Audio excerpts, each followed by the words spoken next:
Hello, Andrea. How are you? Hi, Valeria. Can you hear me? Yes, yes. Thank you very much for accepting this. Oh, don't worry.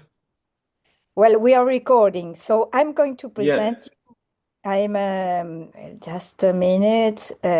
Here. Well, It's my pleasure to introduce Dr. Andrea Forpiani from the University of Milan, Italy. Dr. Forpiani is a researcher at the International Center of the Assessment of Nutritional Status of the University of Milan. His work focuses on obesity, nutrition, body composition, metabolic assessment, and the application of advanced statistical and machine learning methods to clinical research. He has extensive experience in large longitudinal cohorts and precision approaches to obesity management. Today, he will share with us his work on how early weight loss trajectories can help guide personalized treatment in obesity. Well, thank you very much. And do you want to share the ADA yeah, or yes, you yeah, can. I sure, think sure, you sure. can share. Okay, Let me see. you're going Uh, to share your oral because it was an oral presentation. yes, yes, yes. Okay. So tell me if you can see the slide. Wait.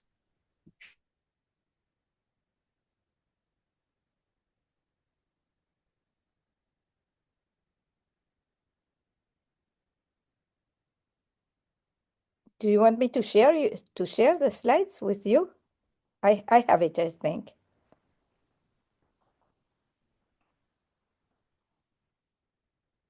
Oh, you are.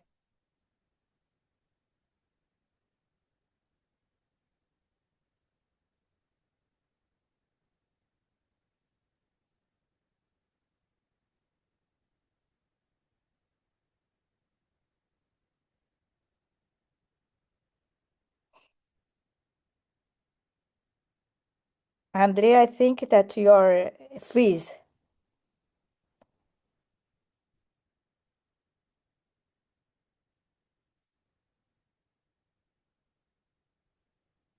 Okay.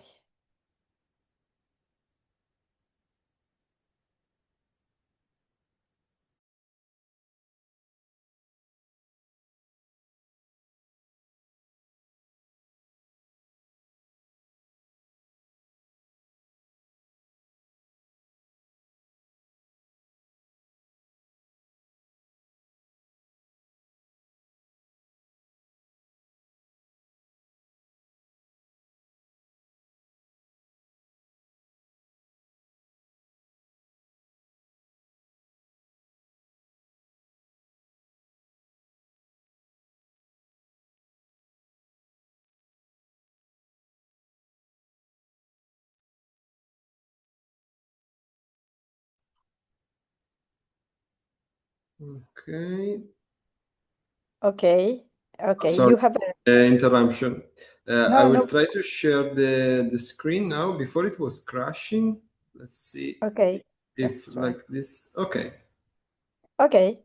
So I'm going to introduce you again. I'm sorry. Just a minute. sure. Um, just a minute. It's my pleasure to introduce Dr. Fopiani from the University of Milan. He's a researcher at the International Center of the Assessment of Nutritional Status of the University of Milan. He works with obesity, nutrition, body composition, metabolic assessment, and the application of advanced statistical and machine learning methods to clinical research.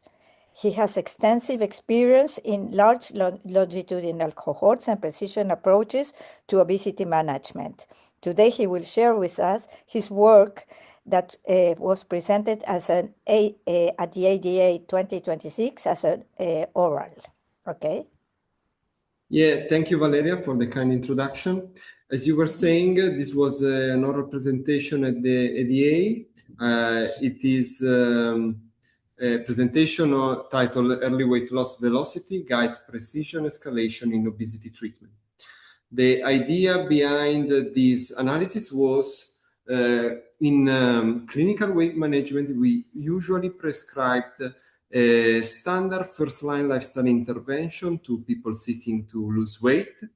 but we know that this intervention can work, but in a large majority of patients produce on the long term not meaningful results. But now more than ever, we have several options to intensify the treatment, to escalate the pathway, being other advanced nutritional strategies, psychological support, and importantly, in these days, pharmacotherapy with incretin mimetics, and of course, metabolic surgery. The problem is all these escalation pathways have some trade-offs, so we want to make sure to escalate the patient that really needs escalation and to not escalate those that would respond to the lifestyle intervention. To do this, we did a study divided in 3 phases. The first phase was to identify those non-responders. We used a large cohort of more than 7,000 patients that only did the standard first-line lifestyle intervention. And analyzing their follow-up in the first 24 months, we were able to discover 3 phenotypes. The early attrition phenotypes, the one we were interested in, the one that will not produce long-term weight loss in the 2 years follow-up, and the more moderate responders and high responders. These are important results. They achieve meaningful weight loss at 2 years, but unfortunately, as you can see here, they are the minority of our patients. Almost 70% of our cohort was in this early attrition, in this red line that will not produce meaningful results. So phase 2 of our analysis was to try to predict early in their journey this patient that will fall on the red line, the early attrition phenotypes. So in the spirit of identify them early, we try to identify them at the earliest occasion on the baseline evaluation using extensive characterization of these patients. We were successful before with this approach in the same cohort, but in a different subsample of the cohort. In the pre-diabetic sample, we were able to predict non-responders to lifestyle intervention. We used boosted tree models in that case, so we tried to replicate the same design in this study. But unfortunately, in this study, we achieved a very low predictive power only using the baseline evaluation. This was the same cohort, but was a different task, a task that is maybe more complex to predict. So we needed to shift our approach, and always in the spirit of identify them early, we tried to include data from the earliest next data point, that was the first follow-up visit.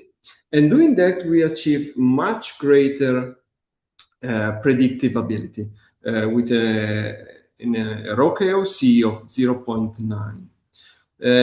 More importantly, the extensive phenotypization was not needed.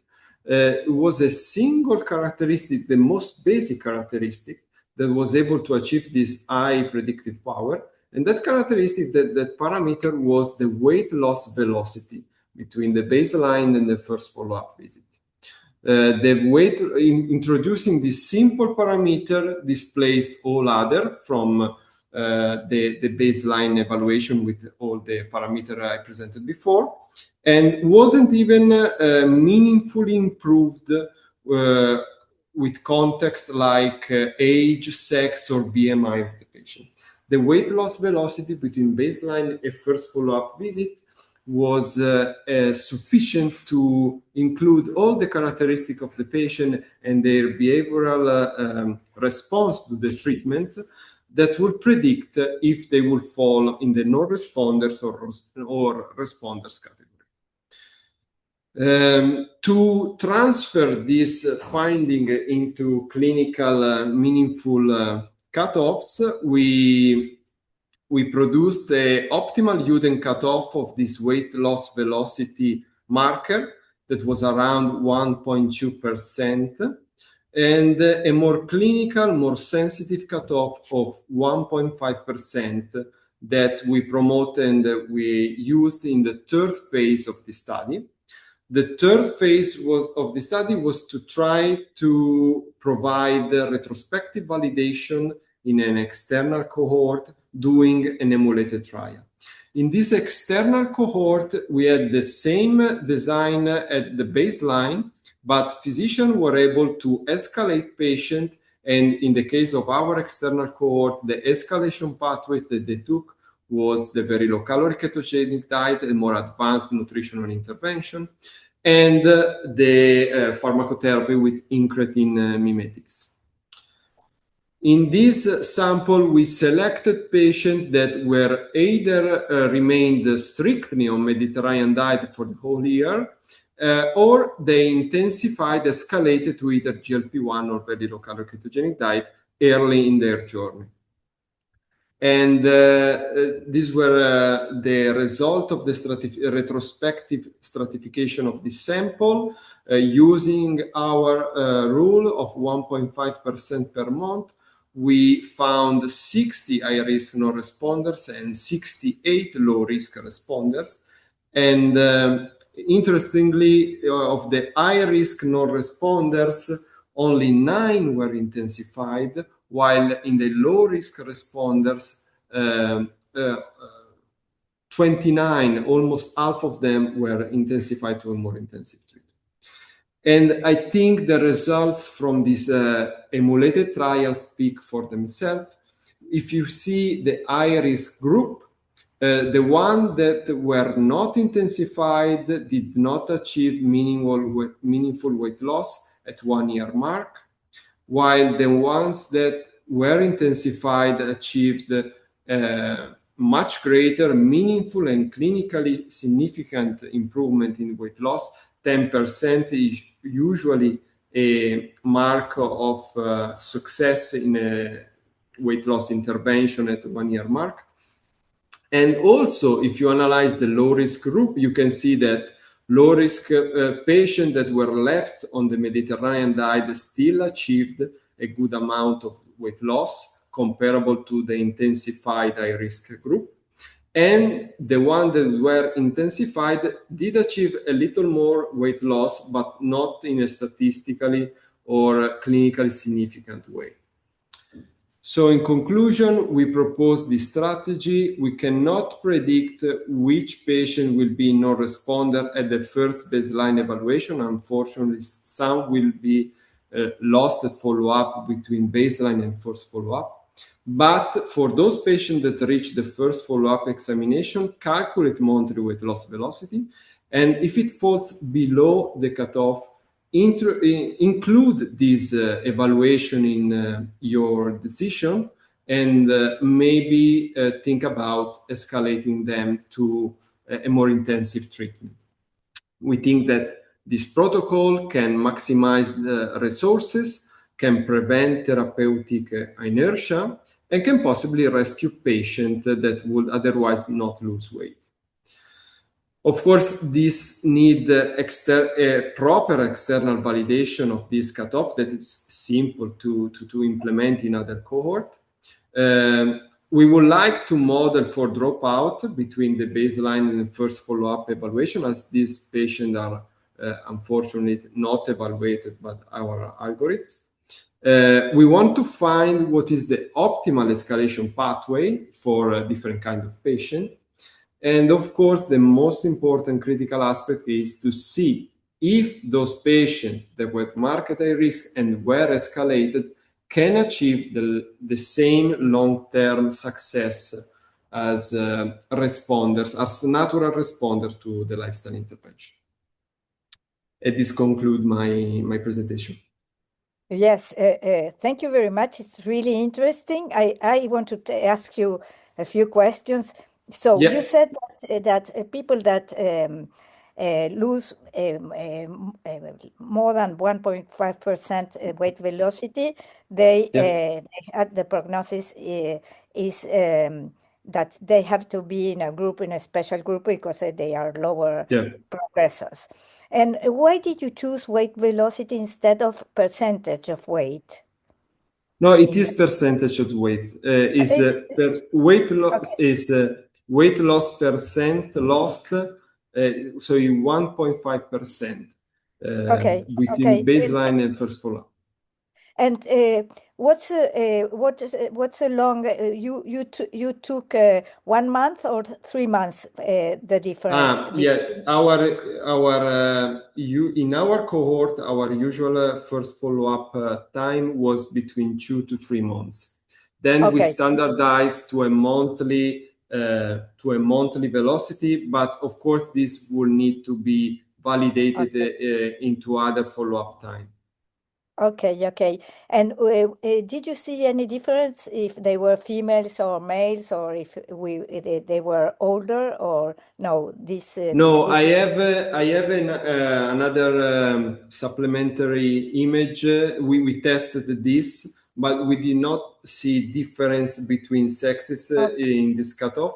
It is to be noticed that as in other similar cohort, the majority of our patients were females. Oh, okay. And I have a methodological question. Yeah. Was the binary outcome used for the ROC curve defined as yes, early attrition, no, moderate, and high? Yeah, it was dichotomic. Yes, it was assignment to the early attrition class. Okay. It's really impressive how high you have the results, no? 0.91, which is fantastic. Okay. Yeah, we are in the process of revisiting this analysis for a publication. We are being a little stricter this time with the cohort selection, but we are still achieving above 0.8 ROC-AUC, even with the more strict controls. Okay. And the most striking finding was that almost 70% of patients belong to the early attrition. How could you, were you able to obtain the information about them, about the non-responders, and how you could solve the question that they came back, because I work with obesity in children, and when they don't lose weight, they don't come back. I can call them, etc. I don't do it. So I think the most difficult patient is the one that you never see again after the baseline evaluation. Okay. With the others, if you can see him at least one other time, you can maybe at least intensify treatment and hopefully rescue them. But the focus now for us is to identify those early dropper between the baseline and the first follow-up. The kind of examination we are doing, we are collaborating with our psychological team to see if there are some kind of screening that we can do, psychological screening that we do that can maybe identify them at the first baseline, because they are a huge portion of those early attrition class. If I remember correctly, 1/3 of patients do not return after the baseline evaluation. So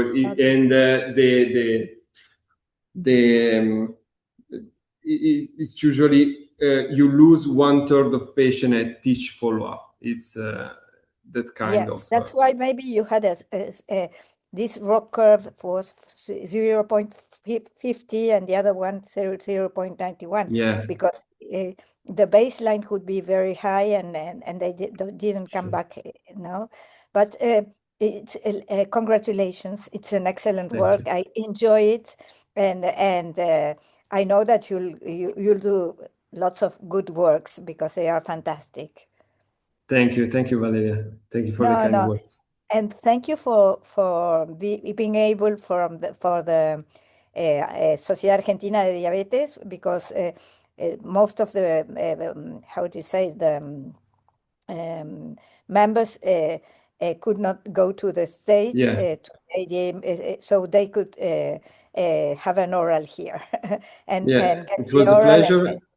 And hopefully we will be able to publish these results so that maybe more available even as a publication.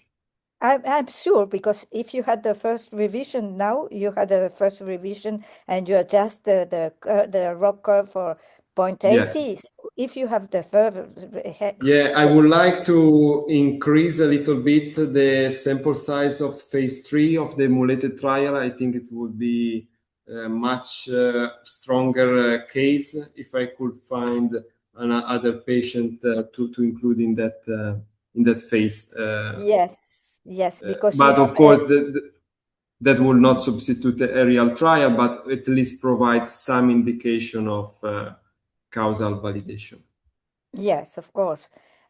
But it's so difficult because your target is in those who of the attrition, and it's so Yeah. difficult because they don't come back. But you did Yeah. an excellent work. Thank you Thank you. very much, Andrea, for your time. Thank you. No problem. It was a pleasure. Great, have a great day. To you. Bye-bye. Bye. Bye-bye.